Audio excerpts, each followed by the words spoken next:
There's a kind of fasting that doesn't just weaken demons, it evicts them. It forces them to pack up and flee territories they've ruled for decades. Most Christians think all fasting is the same, but hell knows better, and they've guarded this secret from the church for centuries. What you're about to learn has nothing to do with skipping meals, and everything to do with unlocking a level of spiritual authority that makes the kingdom of darkness tremble. Because Satan's entire strategy rests on one thing: keeping believers weak through the desires of their flesh.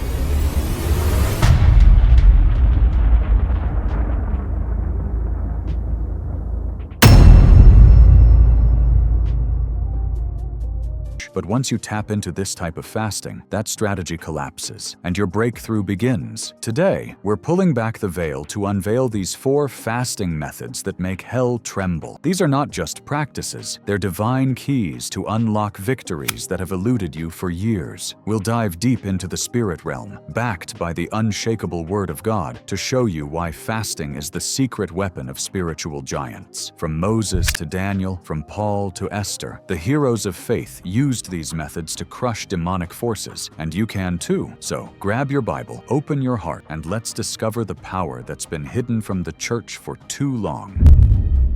1. Fasting with intense prayer and worship crushes demonic strongholds. When you fast with fervent prayer and worship, you don't just pray, you storm the spirit realm with a divine assault that sends demons fleeing in terror. This isn't a casual fast, it's a spiritual sledgehammer that shatters every stronghold the enemy has built in your life. When your spirit enters God's holy presence through intense prayer and worship, the bands of wickedness dissolve like wax before a blazing fire, and the enemy's carefully laid plans are uprooted in an instant. Many believers think fasting alone is enough to break chains, but without the fire of prayer and worship, it's just hunger. The power lies in combining fasting with a heart poured out before God. In Matthew 15:13, Jesus declared, "Every plant which my heavenly Father hath not planted shall be rooted up." This is the promise of fasting with intense prayer and worship. God doesn't just trim the leaves of Satan's work, he rips out the entire root system. Daniel proved this in Daniel 10:2-3, fasting for 21 days. "In those days I, Daniel, was mourning 3 full weeks. I ate no pleasant bread, neither came flesh nor wine in my mouth, neither did I anoint myself at all, till 3 whole weeks were fulfilled." The result? An angel declared in verse 12, "From the first day that thou didst set thine heart to understand, and to chasten thyself before thy God, thy words were heard." From the very first day, Daniel's fast, paired with fervent prayer, gained heaven's immediate attention. This fasting method is like a divine bulldozer, demolishing the fortresses Satan has spent years constructing. Cycles of addiction, poverty, sickness, and oppression. In Isaiah 58:6, God describes his chosen fast. "Is not this the fast that I have chosen? To loose the bands of wickedness, to undo the heavy burdens, and to let the oppressed go free, and that ye break every yoke." This fast is a direct assault on demonic systems. Jesus reinforced this in Matthew 12:28-29, saying, "How can one enter into a strong man's house and spoil his goods, except he first bind the strong man, and then he will spoil his house?" Fasting with prayer binds the enemy, allowing you to plunder his hold. In Mark 9:29, Jesus addressed a stubborn demon, declaring, "This kind can come forth by nothing but by prayer and fast." The disciples' failure to cast it out wasn't just a lack of power, it was a lack of fasting's authority. Look at Nehemiah's example in Nehemiah 1:4-6. When he heard of Jerusalem's broken walls, he wept and mourned certain days, and fasted and prayed before the God of heaven. His intense prayer and fasting moved God to grant favor with the king, leading to the city's restoration. Nehemiah 2:5-8. Or consider Hannah in 1 Samuel 1:7-16, who fasted in anguish, pouring out her soul in prayer. God answered with the birth of Samuel, breaking the stronghold of barrenness. Even Jonah's preaching led Nineveh to fast and pray, Jonah 3:5-10, averting God's judgment and dismantling spiritual oppression over an entire city. Why do some problems, decades of pain, family curses, or persistent struggles, refuse to budge despite years of prayer? Could it be that you've been praying without the power of fasting? Satan spends years, sometimes generations, planting seeds of defeat in your life, patterns of failure, failure, cycles of sin, or chains of bondage. But one powerful fast, combined with fervent prayer and worship, can destroy his labor in days. This fast isn't just about asking God for help. It's about standing in his presence, clothed in spiritual authority, commanding the enemy to release what he's stolen. Practically,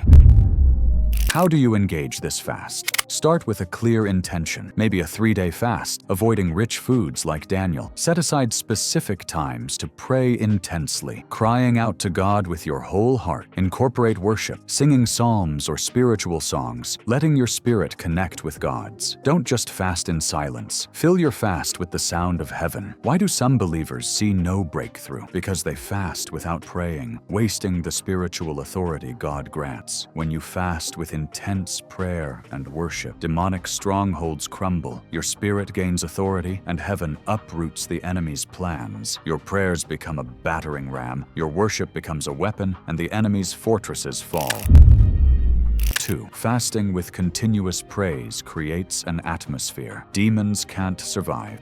Fasting infused with relentless praise and worship is a spiritual firestorm that burns demonic powers out of their hiding places. This fast doesn't just weaken your body, it creates an atmosphere so saturated with God's glory that demons suffocate and scatter. It's not about denying food alone, it's about flooding the spirit realm with heaven's unquenchable fire, making it impossible for the enemy to stand. Many Christians miss the truth that some deliverances only come through the power of worship. In 2 Chronicles 20:21-22, Jehoshaphat faced an overwhelming coalition of enemies. But God instructed, "Put your singers in front of the army." As they praised, the Lord set ambushments against the children of Ammon, Moab, and Mount Seir, and they were smitten. Their enemies destroyed each other without Judah lifting a sword. The Hebrew word tehillah describes praise that shifts the spiritual environment, creating a divine atmosphere where demons cannot survive. In Acts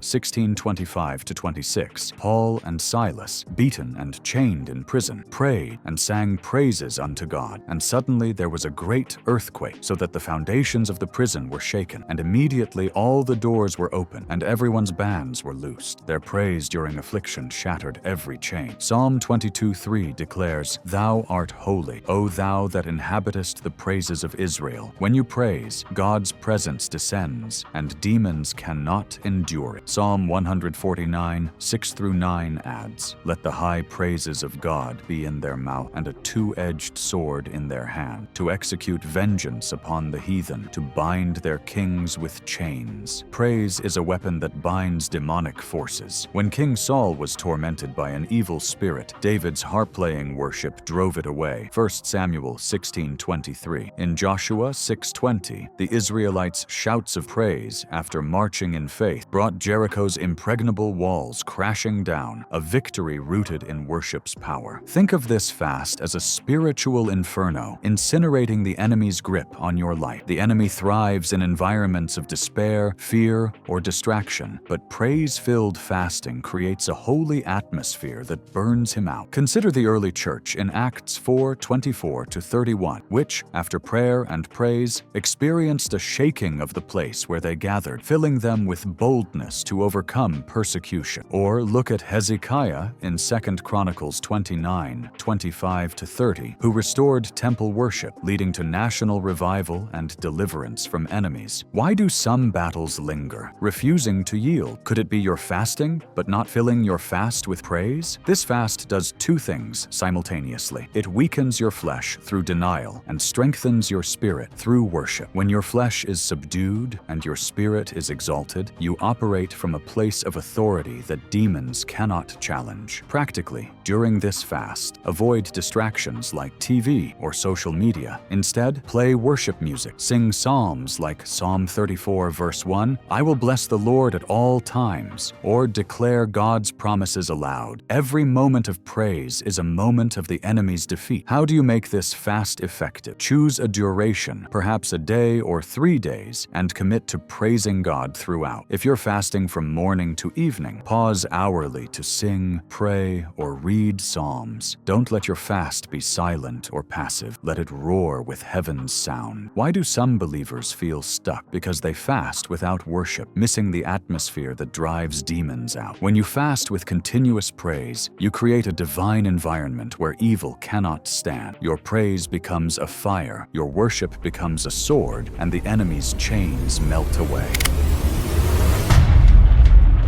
3. Consecration fasting starves the flesh and disconnects the enemy's network. Fasting from anything that feeds your flesh, entertainment, habits, toxic relationships, or worldly connections, is a consecration that sends Satan into a frenzy of fear. This isn't just about skipping meals. It's about denying every craving that strengthens your flesh and keeps you tethered to the enemy's system. It's a strategic withdrawal that unplugs you from Satan's network and plugs you into God's divine power grid. Many believers think fasting is only about food, but true consecration starves the flesh in every area. In Isaiah 58:6, God's chosen fast looses the bands of wickedness to undo the heavy burdens and to let the oppressed go free. This fast disconnects you from the world's influences, creating space for God's transformation. Jesus modeled this, withdrawing to fast and pray for 40 days, Matthew 4:1-2, emerging in the power of the Spirit, Luke 4:14. In Romans 12:2, Paul urges, "Be not conformed to this world, but be ye transformed by the renewing of your mind." Consecration fasting renews your spirit by cutting worldly ties. In Joel 2:12-13, God calls, "Turn ye even to me with all your heart, and with fasting, and with weeping, rend your heart, and not your garments." This fast realigns your priorities with God's will. Daniel's partial fast in Daniel 10:3 avoided pleasures, aligning his heart with divine purposes. Ezra fasted to seek God's protection. Ezra 8:21-23, proclaiming, "I proclaimed a fast that we might afflict ourselves before our God, to seek of him a right way for us, and he was entreated of us. God delivered them from danger." Moses fasted 40 days on Sinai. Exodus 34:28, separating from worldly comforts to receive God's law, emerging radiant with divine glory. Exodus 34:29. Look at John the Baptist, whose ascetic lifestyle, including fasting, prepared him to herald Jesus' coming, Matthew 3:1-4. His consecration broke spiritual barrenness in Israel. Or consider Anna, the prophetess, who served God with fastings and prayers night and day, Luke 2:36-37, positioning her to recognize the Messiah. These examples show that fasting from worldly distractions aligns you with God's purpose, breaking the enemy's hold. Imagine this fast as unplugging from Satan's Wi-Fi and connecting to heaven's signal. The enemy uses entertainment, social media, toxic relationships, and fleshly habits to keep you bound to his system. When you fast from these, you create a spiritual vacuum where God can work. Why do some habits, gossip, anger, or addiction persist despite your efforts? Could it be you're feeding your flesh instead of starving it? This fast isn't about being antisocial. It's about being strategic, giving God space to rewire your character. Practically, identify what feeds your flesh. Is it binge-watching shows, secular music, negative friendships? Fast from these for a set time, perhaps a week or a month. Replace them with prayer, scripture reading, or worship. For example, read Psalm 119, verse 11. "Thy word have I hid in mine heart, that I might not sin against thee," to focus your mind on God. Spend time in solitude like Jesus did to hear his voice. Why do some believers remain unchanged? Because they fast food but not the world's distractions. When you fast from fleshly desires, you starve the enemy's influence. Your spirit takes control, God's power flows, and your life is transformed. Fourth, revelatory fasting exposes the enemy's hidden plan. visions. Fasting to seek God's revelation rips the veil off the spirit realm, exposing every demonic scheme Satan has hidden from you. This strategic fast opens your spiritual eyes, revealing truths about your life, your calling, your battles, and God's plans that the enemy desperately wants to conceal. It's a divine spotlight that leaves demons trembling, exposed, and powerless. Many Christians live blinded to the spiritual forces orchestrating their struggles, fighting battles in the dark. In Daniel 10:12-13, Daniel fasted 21 days, seeking understanding of a vision. From the first day that thou didst set thine heart to understand, and to chasten thyself for thy God, thy words were heard. An angel revealed spiritual warfare behind delayed answers, exposing the prince of Persia's opposition. In 2 Kings 6:16-17, Elisha prayed, Lord, I pray thee, open his eyes, that he may see. And his servant saw angelic armies, unveiling God's protection. In Acts 27:9-10, Paul, likely fasting during the Day of Atonement, received a divine warning about a shipwreck, saving many lives. Joel 2:28-29 connects fasting to revelation. It shall come to pass afterward that I will pour out my spirit upon all flesh, and your sons and daughters shall prophesy. Your old men shall dream dreams. Your young men shall see visions. Esther's 3-day fast, Esther 4:16, brought divine strategy to expose Haman's genocidal plot, saving her people. In Acts 10:30-31, Cornelius fasted and prayed, receiving a vision that led to his household salvation. Picture this fast as a spiritual X-ray, revealing the enemy's hidden framework. Satan operates as a master of deception, disguising his plans to keep you ignorant, but revelatory fasting forces him to show his cards, exposing his strategies, timing, and methods. In Hosea 4:6, God warns, My people are destroyed for lack of knowledge. This fast reverses that curse, granting divine insight. When King Hezekiah fasted and prayed, 2 Chronicles 32:20-22, God revealed a strategy to defeat Sennacherib's army, saving Jerusalem. Why do some believers feel lost, unable to discern God's will? Could it be they've never fasted for revelation? This fast isn't about physical hunger, it's about spiritual hunger for God's truth. Practically, set a specific time, perhaps 3 or 7 days, to fast and seek God's insight. Pray like Daniel, asking, Open my eyes to see what you see. Meditate on scriptures like Psalm 119, verse 18. Open thou mine eyes, that I may behold wondrous things out of thy law. Journal any dreams, visions, or insights God gives. Why do some battles persist in darkness? Because you haven't sought the light of revelation. When you fast to seek God's truth, your spiritual eyes open, your understanding deepens, and the enemy's secrets are laid bare, rendering him powerless. Conclusion: unleash the power of these fasts. Beloved, these 4 fasting methods are spiritual dynamite that hell cannot withstand. When you fast with intense prayer and worship, demonic strongholds are uprooted like weeds before God's fire. When you fast with continuous praise, you create an atmosphere where demons suffocate and flee. When you fast from fleshly desires, you disconnect from Satan's network and plug into God's power. When you fast for revelation, the enemy's hidden plans are exposed, leaving him defenseless. Moses fasted 40 days and received God's law, radiant with divine glory. Exodus 34:28-29. Daniel fasted and uncovered spiritual warfare, receiving prophetic visions. Daniel 10:12-13. Paul and Silas fasted and praised, breaking prison chains. Acts 16:25-26. Esther fasted and saved a nation, exposing Haman's plot. Esther 4:16. Nehemiah fasted and rebuilt Jerusalem's walls. Nehemiah 1:4-6. Hannah fasted and broke barrenness. 1 Samuel 1:7-16. Will you wield this same power? The enemy will fight your fast with hunger, fatigue, doubt, and discouragement, whispering that it's pointless. But these attacks are proof your fast is shaking his kingdom. Every moment you persist is another moment of his defeat. The temporary discomfort of fasting is nothing compared to the permanent breakthrough you're about to experience.